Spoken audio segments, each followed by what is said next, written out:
warahmatullahi wabarakatuh.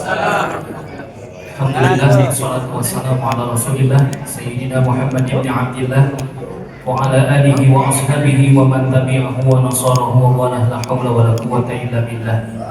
Asyhadu an la ilaha illallah wahdahu la syarika lah wa asyhadu anna sayyidina Muhammadan abduhu wa rasuluhu la nabiyya ba'dah. Allahumma shalli wa sallim wa barik ala sayyidina Muhammadin wa ala alihi wa sahbihi ajma'in.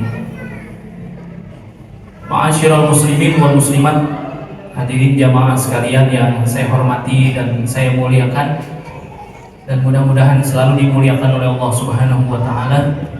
Para asatid, para jamaah, Ustadz Widi, dan juga para asatid yang lain yang tidak saya sebutkan namanya satu persatu, sedikit pun tidak mengurangi takzim, tasyrif, takrim kepada para jamaah sekalian.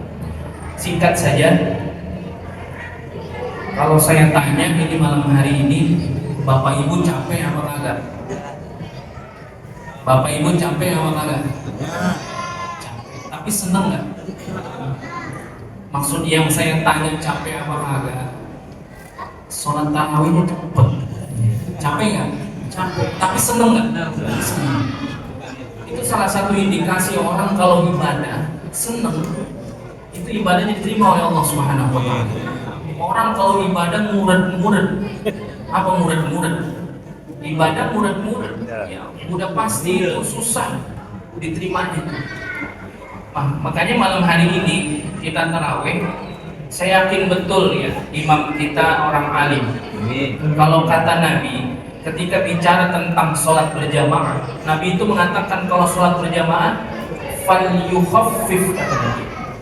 Orang kalau sholat berjamaah itu ringankan sholatnya. Nanti kalau mau sholat rada lamaan dikit, rada panjangan dikit, itu sholat sendiri. Kata Nabi kalau sholat sendiri fal yutawwil, panjangin sholat tuh, kata Nabi. Kalau malam hari ini kita tarawihnya fal yukhaffif, ini udah sesuai banget. Dan saya yakin jamaah semuanya girang, semuanya girang nggak? Dan besok-besok pasti nanya, Ustaz Zainal besok imam di mana lagi? Kan gitu. Saya mau ngikutin antum aja kan gitu. Satu hari Pak, ada sahabat Nabi namanya Hudzaifah al-Yamani pernah nanya kepada Rasulullah SAW tentang Rasulullah melalui istri Nabi yaitu Aisyah radhiyallahu anha. Ini bertanya tentang apa? Sholatnya Nabi. Kalau Nabi mengatakan sholat berjamaah itu fal yukhaffif, lalu kalau sholat sendiri itu fal yutawwil, kan itu terbukti sama Nabi.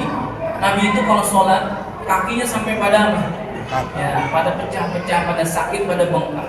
Dalam riwayat karena lama berdirinya, akhirnya Hudzaifah itu nanya kepada Aisyah, wahai Aisyah, apakah betul Rasulullah itu kalau sholat lama berdiri?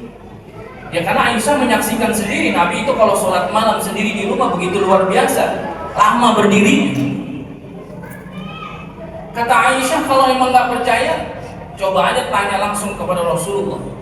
Akhirnya Hudzaifah datanglah kepada Rasulullah SAW, dan beliau ketika itu bukan hanya bertanya, akan tetapi minta izin kepada Rasulullah SAW. Ya Rasul, izinkan aku untuk ikut sholat bersamamu. Akhirnya apa? Rasulullah izinkan. Nah, ini yang bijaksananya Rasulullah SAW. Padahal ketika itu Rasulullah adalah sholat malam sendiri di rumah. Tapi karena Hudzaifah ingin membuktikan bagaimana Rasulullah SAW itu sholat, ya udah akhirnya diikutin. Kalau engkau ingin ikut nanti malam datang ke rumah. Akhirnya datang Hudzaifah, siap dengan lahir batinnya ingin ikut Rasulullah SAW itu sholat malam.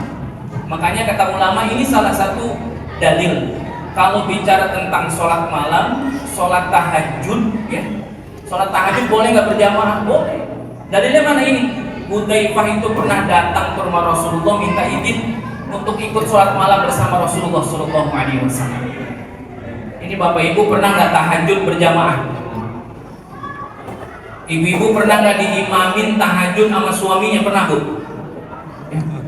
Bangunin gitu ya, suami bangunin, istri bangunin suami, ya bangun yuk kita tahajud. Pun nikmat banget itu. Kalau enggak suami bangunin istri, Neng bangun nih. Anak-anak udah pada tidur itu Neng. Lah. Ini salah satu bukti ya. Boleh. Akhirnya apa? Hudzaifah itu datang ngikut sama Nabi sholat. Ya Nabi sholatnya seperti biasa karena Nabi sholatnya sendiri setiap malam memang begitu. Dan Hudzaifah itu ngikut, Rasulullah tidak ngurangin apa yang dilakukan ketika sholat malamnya. Udah baca Fatihah selesai. Ternyata habis Fatihah Rasulullah baca surah Al-Baqarah. Ini yang dibaca surah Al-Baqarah bukan ayat 1-5, bukan 2 ayat terakhir, bahkan full surah Al-Baqarah dibaca. Dalam riwayat pertengahan surah Al-Baqarah, Hudzaifah dalam hatinya udah apa? Paling habis ini Rasulullah ruku, nggak taunya nggak ruku. Hudzaifah sahabat tapi manusia biasa. Bayangin, setelah sahabat aja ngikut kalau imamnya rada lamaan dikit, gemeter juga. Akhirnya ketika Al-Baqarah selesai, Hudzaifah menyangka bahwasanya Rasulullah akan ruku, ternyata tidak. Rasulullah sambung surah Ali Imran. Jadi 1 rakaat 2 surah. Ruku, i'tidal, sujud, bangun. Di rakaat yang kedua Nabi sambung lagi surah Al-Maidah. Ya Allah. Akhirnya selesai salam itu Hudzaifah nyolek Nabi. Ya Rasul, izinkan saya pulang. Ini imamnya Nabi nih. Ya Rasul, izinkan saya pulang. Ini imamnya Nabi. Ya Hudzaifah, kalau engkau ingin pulang silakan. Ini imamnya Nabi.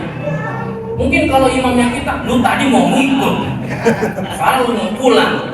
Kalau imamnya kita, imamnya Nabi, pulang. Ini salah satu bukti bahwasanya apa? Ketika sholat sendiri emang valiyutomi, panjangin sholat kita. Kalau kita kan terbalik kadang-kadang, ya kita terbalik. Kalau sholat berjamaah lama, kalau sholat sendirian cepet. Bahkan kata Syekh Nawawi Al-Bantani, kalau ada sholat berjamaah lalu imamnya pengen baca surah yang rada panjangan dikit atau sholatnya ingin dilamain, apa kata Syekh Nawawi? Mesti apa? Mahsurin radin. Jadi si imam itu mesti minta izin dulu dan minta ridho kepada si makmum. Andai kata saya ngimamin sholat isya di Masjid Darul Maghfirah, saya mau baca surah yang rada panjangan dikit. Ketika lagi meluruskan shaf, itu selain meluruskan shaf minta izin dulu. Hadirin jamaah sekalian, malam hari ini saya akan mengimami sholat isya. Nanti rakaat pertama setelah Fatihah akan saya baca surah Al-Kahfi. Rakaat kedua setelah Fatihah akan saya baca surah Yasin. Bagi para jamaah yang tidak kuat berdiri silakan sholat sambil duduk. Bagi para jamaah yang tidak setuju boleh pulang. Pulang semua. Al-Kahfi yang Yasin. Mahsurin radin. Mesti minta ini. Makanya kalau ada imam-imam kita di masjid, dia jadi imam rawatib, kalau baca di setiap sholatnya 2 surah andalan yaitu kuliah sama kuluk, jangan diaru-aruin. Justru itu yang cakep, dia paling tahu apa yang kita mau. Apa? Sholatnya paling yukofik, ringanin. Seneng gak kira-kira malam hari ini? Seneng gak? Seneng kita girang duduk bareng para ulama. Sholatnya juga luar biasa. Tadi Pak Ujang di samping saya udah ngedek tangan saya. Itu isyarat cepet amat ya kan gitu. Pak Camat juga udah ngos-ngosan. Tapi luar biasa, seneng gak? Seneng Pak. Karena emang kultur masyarakat kita dari dulu orang tua kita ngajarin memang tarawih yang dibaca surah itu. Ternyata memang sholat kita ngapain? Falyukhaffif, ringanin Pak. Sholat kita ringanin. Makanya besok di Darul Maghfirah kalau ada imam yang rada lamaan, sedek aja udah lamaan. Kata Nabi falyukhaffif, ringanin. Bikin orang senang itu apa? Pahalanya besar. Dan kita ketika beribadah ada rasa senang di dalam hati kita, luar biasa itu ibadah kita. Nah ini mudah-mudahan malam hari ini kita semuanya senang, girang, amal ibadah kita semuanya diterima oleh Allah Subhanahu wa Ta'ala. terakhir, saya sebagai sekretaris MUI Kecamatan Cinere mewakili Wakil Toha Gofar. Ini kata beliau, saya nggak usah sambutan karena waktunya juga. Sedikit menyampaikan salam takzim, salam silaturahim dari pengurus MUI Kecamatan Cinere. Ya, terima kasih dan juga mohon maaf mungkin selama pengurus MUI yang periode sekarang yang belum banyak tersentuh masyarakat dari sebagian daripada program-program kegiatan MUI. Ini nanti yang terdekat, insya Allah ada kegiatan setelah Ramadan, ya, ada ijazah dari Buya Al-Wazi. Insya Allah nanti di Masjid Nurul Islam kerjasama MUI dengan Muslimat NU. Insya Allah nanti ada beberapa program yang lainnya. Dan juga kami berharap kepada para masyarakat semuanya ya terus dukung MUI untuk sama-sama kita memberikan maslahat kepada umat. Tolong juga Bapak Ibu yang pada punya Instagram, yang pada punya Facebook, YouTube, dan juga TikTok, ikutin, follow ya istilahnya, follow media sosial daripada Majelis Ulama Indonesia Kecamatan Cinere. Ya, untuk ya syiar kita bersama, karena memang nanti juga berkenaan dengan program-program kita bisa bersinergi dengan masyarakat, dengan KUA, dengan kecamatan semuanya. Mudah-mudahan senantiasa kita diberikan kesehatan oleh Allah Subhanahu wa taala, kita bisa menyelesaikan ibadah kita di bulan suci Ramadan ini, dan mudah-mudahan ibadah kita semuanya diterima oleh Allah Subhanahu wa taala. Amin ya rabbal alamin. Paling enak makan ikan patin, makannya di pinggir setu. Mohon maaf lahir dan batin. Assalamualaikum warahmatullahi wabarakatuh.